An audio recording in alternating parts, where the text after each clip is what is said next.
You've been there before. Sunday afternoon, a list of things to do, and your body just wouldn't move. Not because you're lazy, not because you don't care, not because you're broken in some way you can't quite name, but because nobody ever taught you what was actually happening inside you. Because since you were a kid, someone sold you an idea. A very clean, very simple, very wrong idea.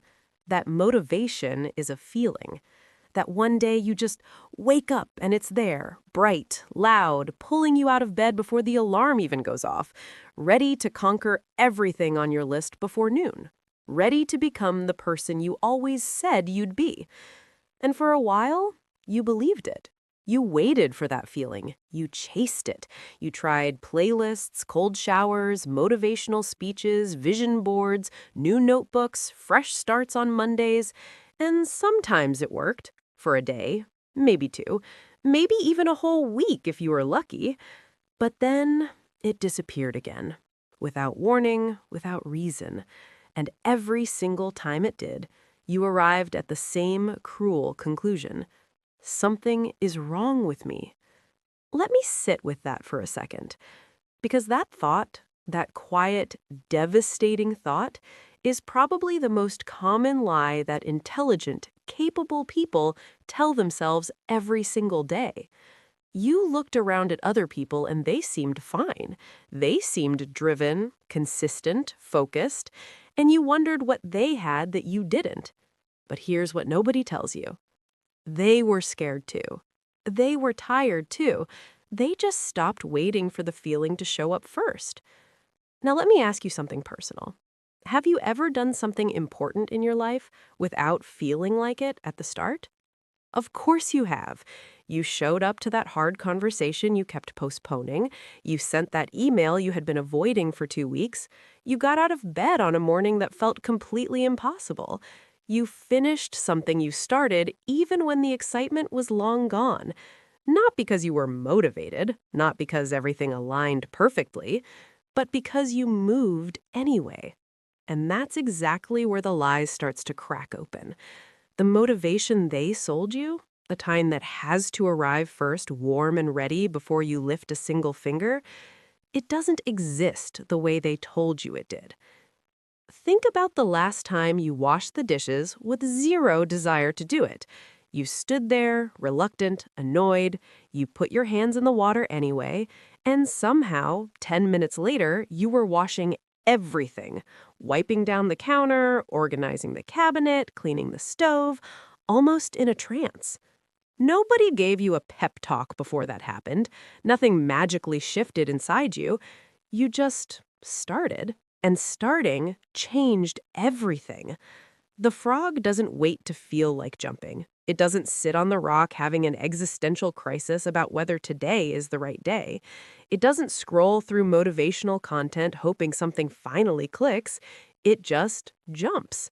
Because in nature, the ones who wait for the perfect moment become someone else's dinner. And in your life, what have you been leaving completely untouched, just sitting there heavy and waiting because the feeling never showed up? Motivation isn't the fuel. It never was. It's the smoke left over after you've already burned. So if motivation isn't the fuel, what is? That's the question nobody wants to answer honestly. Because the honest answer isn't exciting. It isn't a hack. It isn't a system. It isn't a morning routine you can copy from someone on the internet. The honest answer is almost embarrassingly simple. Action comes first. Feeling comes second. Every single time. Not sometimes, not on good days, not when the stars align. Every single time. And the frog knows this. Not because it's wise, not because it meditated on it or journaled about it or read the right book, but because it has no other choice. The frog sits at the edge of the water. It doesn't know if the jump will be perfect. It doesn't know if something is waiting beneath the surface. It just knows that staying still is the only guaranteed way to lose. And somewhere along the way, you forgot that you know this too. Think about the version of you that was 7 years old.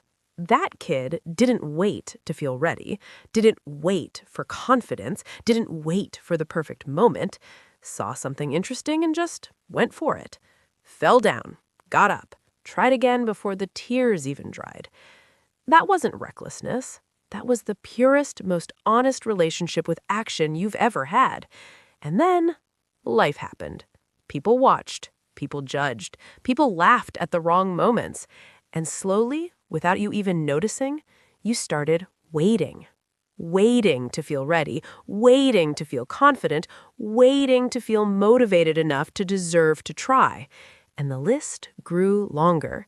And the weeks turned into months, and you told yourself you were just being careful, just being realistic, just waiting for the right time. But the right time was never coming, because the right time doesn't exist before the jump. It only exists after.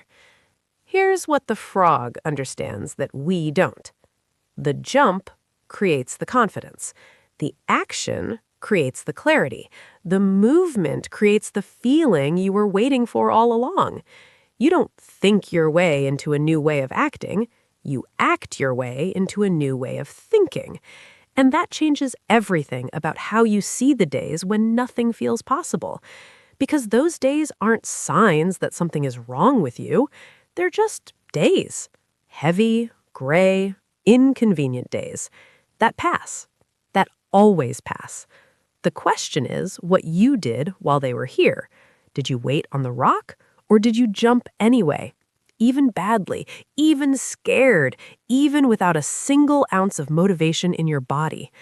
Because here's the quiet truth that nobody puts on a poster.